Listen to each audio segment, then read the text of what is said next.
Hey Calgary, I'm Chef Jane B from Jane Bond BBQ.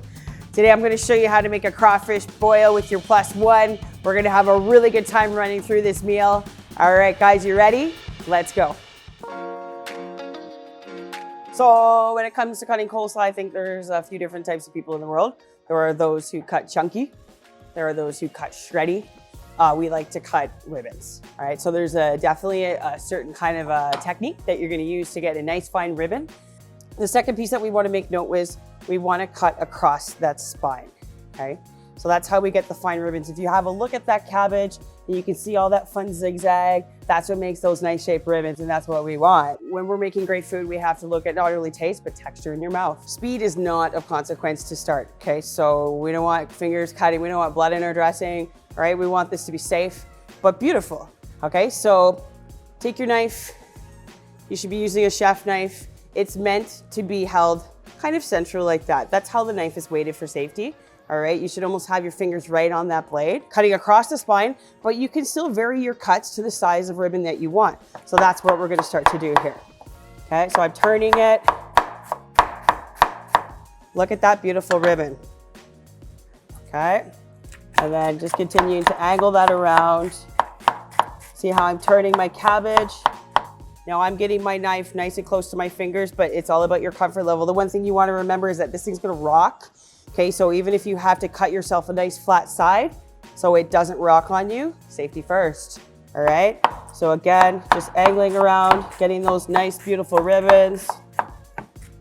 So the flow is going towards the spine, even though I'm getting different kind of directions in here, right? Still heading this way and not this way, all right?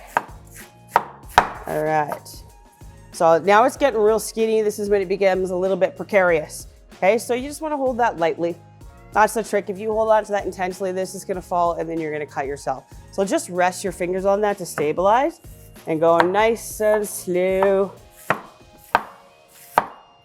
See, even at my skill set, I don't chop fast when it's this thin. Okay, fingers first. You lose your fingers, then you can't get to cook these tasty meals. Okay, so here we have relatively lovely chopped slaw, beautiful ribbons. So we're gonna toss that in the bowl. All right, break it up as you do, or take out these thicker pieces. Not that this isn't great, but I wanna keep that slaw elegant. Save that for soup, or throw it in the dirty rice that we're gonna make in a little bit if you like too. So for julienne carrots, if you have a julienner, you can literally shave off the skin of your carrot and then just run it down the carrot, and you can get some nice julienne slices there as well. Otherwise, you could do the old handy hand. It'll take you a bit longer though. All right, so we have a very simple slaw going on here. I'm a handsy person, you may or may not be. So your ratio of carrot to cabbage is about like so. It's about, what, 2 to 1? Maybe a little bit over 2 to 1, okay? And then from there, if you want to spring that up, if you wanted to add some onions that you had at home, feel free to do so. We keep ours basic because we really focus on the beautiful flavors that we got going in this slaw dressing. This is a sesame-based slaw dressing. It's got roasted garlic in it. We roast our own garlic, which goes in almost everything we do. And so we're a little bit less on the saucy side because naturally your slaw is going to release water. So a couple different ways to look at this slaw. If you want to do it about 20 minutes before your dinner, you're ready to eat, you're gonna want to dress that a little bit lighter. Or if you want to dress it, if you like your slaw a little bit crunchier, dress it just before you're gonna eat. You're gonna go a little bit heavier in the dressing just to get that same kind of consistency of dressing to slaw. A lot of cooking is sensory, right? It's eyeballs, it's touch, it's smelling. So eyeball that, okay? So it's kind of moderately dressed. That's perfect. All right, so it's time to get our dirty rice in the oven. If you want to do it in the pot, that's also your option. So your choice. We're gonna do ours in the oven at 400 degrees. Again, that might be about 425 for you. And we're gonna cook it for 40 to 50 minutes. All right, so we'll start with our rice. We wanna make sure that gets a rinse beforehand. So it rinses off all the starches and it makes it just nicer in texture and flavor. Okay, cool. Seasonings, a little bit spicy. Most Cajun foods has a little bit of a hint of spice. So we've got cayenne pepper in here. We've got pepper, we've got allspice, which brings a little bit of that Jamaican flavor that we really like, and celery seed and other seasonings as well. So dump that in. that will again come all pre-portioned for you, okay? We also will give you chopped meat. So these are actually just trimmings from our ribs. When we portion them down, we use these for various things, again, in that zero waste concept. So this is the kitchen sink going into that dirty rice, all right? So in terms of water, this is a parboiled of rice that's gonna be coming to you. You are basically a 2-to-1, add 2 cups of water. So we're gonna mix that all around. And then in terms of lid, you may have a lid, a foil is gonna do the same thing, all right? So we're gonna pop that in the oven. I got 425 for you, and that's gonna cook for about 40 to 50 minutes. At 40 minutes, give it a check, see what it's doing, fluff it up, all right? It's probably gonna be a little bit crispier on the top than at the bottom, so don't be fooled. It might actually be very close to ready, and then you can rest it until everything else is getting ready. Rice likes to steam, all right? So pulling it and giving it that time to do its own thing while it's lidded is really gonna give you that perfect rice. Here we are on to our island coconut cornbread segment where we get to show you, you're gonna bake off these fantastic cornbread muffins. All on your own, all at home. We're gonna send you the batter. This is one of our most popular items, like hands down. People love this cornbread. It's infused with an island flavor of coconut. So let's get into actually making these little guys. So you're gonna get a portion to make 4 muffins. All right, so that's gonna be an addition to your feast that you shall enjoy. The most important thing is spray that real well. Okay, you don't want these beauties sticking. You don't want to lose any piece of corn. So that way you can pop them up when they're hot. And you don't have to wait to cool them, right? Otherwise, they're gonna fall apart and that sucks. All right, so here, 1/3 cup. I know you probably have one of these at home. If not, something similar, right? The idea is you want this to land just below the brim of the singular tray here, or the muffin portion, so that when it rises, it's not bleeding out all over your tray. Nice, clean muffin. You don't want to go above, I'd say it's like 1/2 centimeter, right? So there we go. We got 4 cornbread muffins. Let's talk about what's in that batter, right? What makes this island-esque? We do have a buttermilk. Of course, that's a little bit, on the southern side, and it's fusing with my Jamaican roots. My dad was born in Kingston, and so we like to bring a little bit of island into our culinary chefery.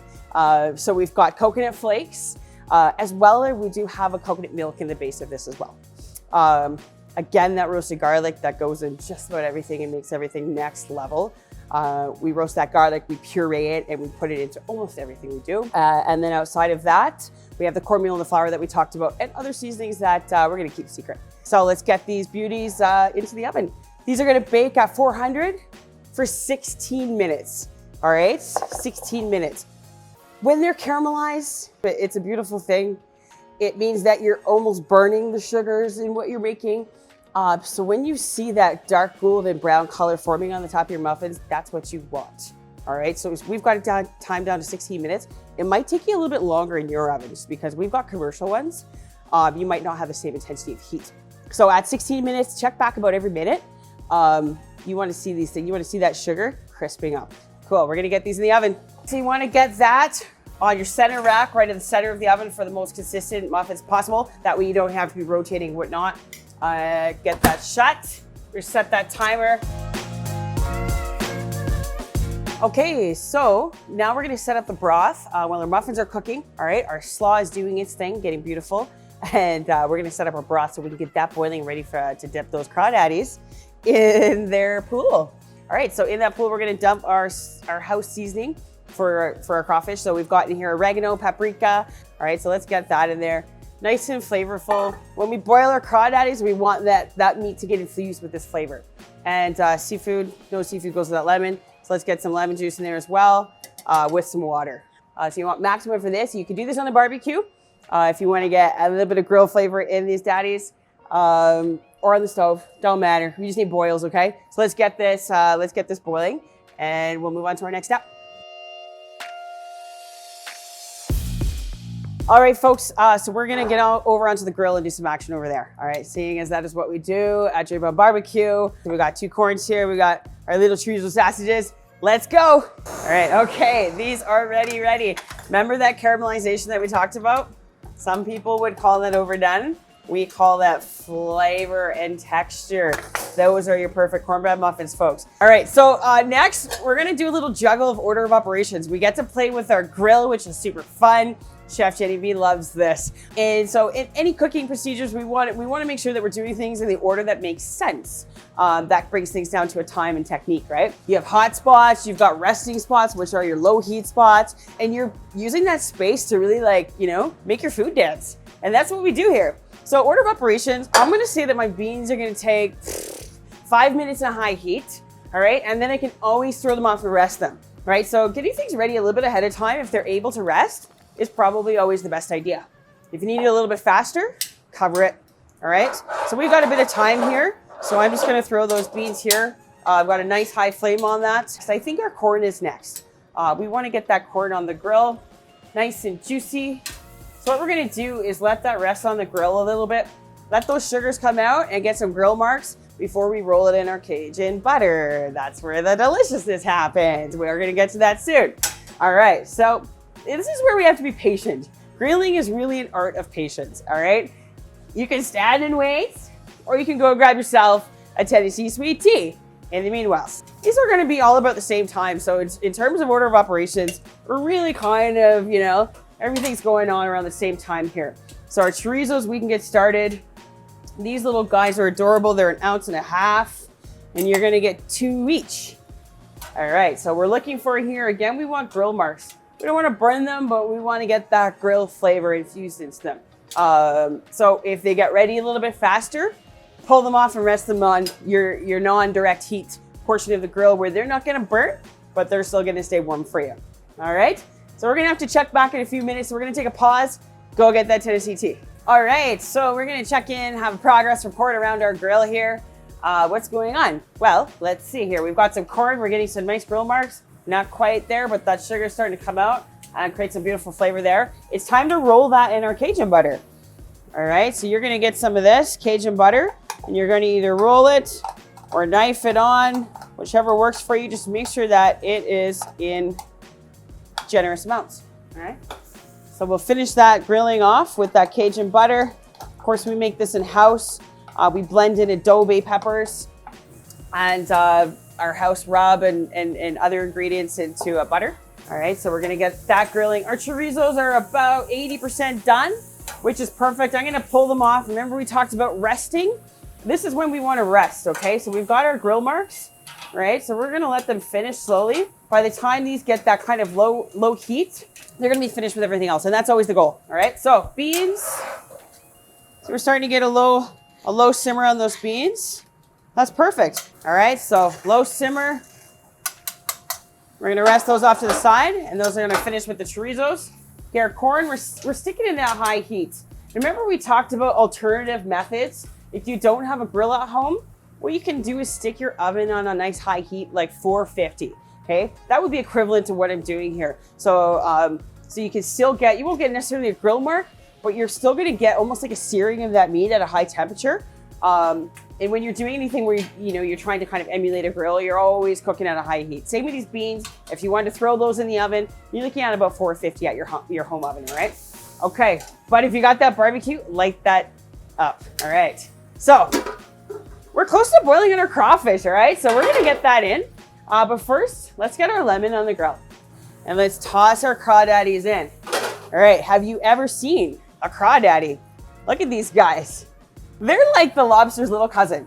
And that's exactly what they are. They're in the crustacean family. They are a relative of the lobster. They're found in mostly freshwater, but also in ocean as well. They can survive in salt water. Look at that guy. All right, so that guy, if you find a nice big one like that, you're gonna find lots of meat in the claws. So that's definitely worthwhile. Okay, so these guys are ready. Let's dip them in.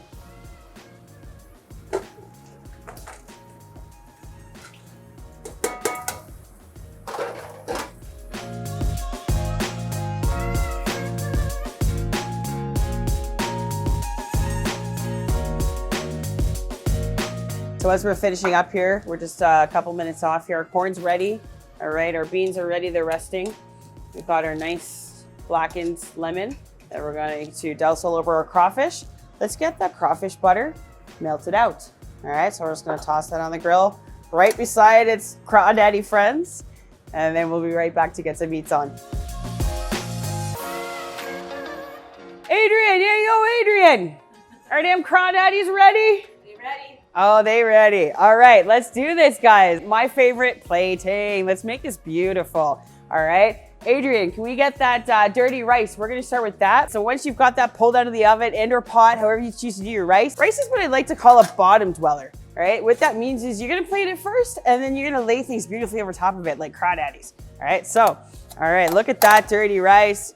Oh, lots of seasonings. Basically, it's like the kitchen sink dirty rice, right? Like, I mean, I hate to say it, but when the po people wanted some rice with some flavor, they threw all the stuff from yesterday or maybe the week before into the rice. All right, so let's get that onto our plate. So dirty rice, yeah, it's meant to repurpose foods. If you have some vegetables left over, you know, from yesterday, you got some like kale or whatever laying around, feel free to chop it up nice and fine and add it in, okay?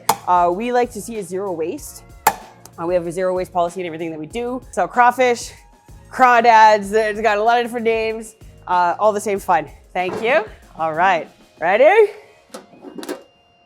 Wow, voila.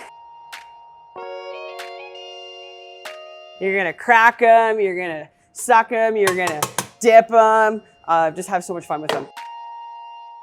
This isn't just dinner. This is an experience. We are taking you to Louisiana. We're taking you to the southern regions of the States where, you know, barbecue and Cajun food came from. That's like our piece de resistance. That guy has both of his claws. Let's get him even up on that. What? He wants that lemon. So we have our coleslaw. That is beautiful coleslaw. This is a feast of feasts, guys. So let's plate that beautifully. Okay, guys, so lastly, we're gonna get that crawfish butter that we've melted out on the grill and ready for a dipping. If you want your meal to turn out like you might have it if you come to Jane Bond BBQ, I encourage you to follow these steps to the T. Do not veer off Chef Jenny B's instructions because I do not like my food to be served anything less than excellent, okay? So do your best. And think of who you're cooking for too. You're cooking with your buddy or your lover, you know, you want to impress them. Don't lose that, by the way. You always got to have that. Okay, so it should look like this.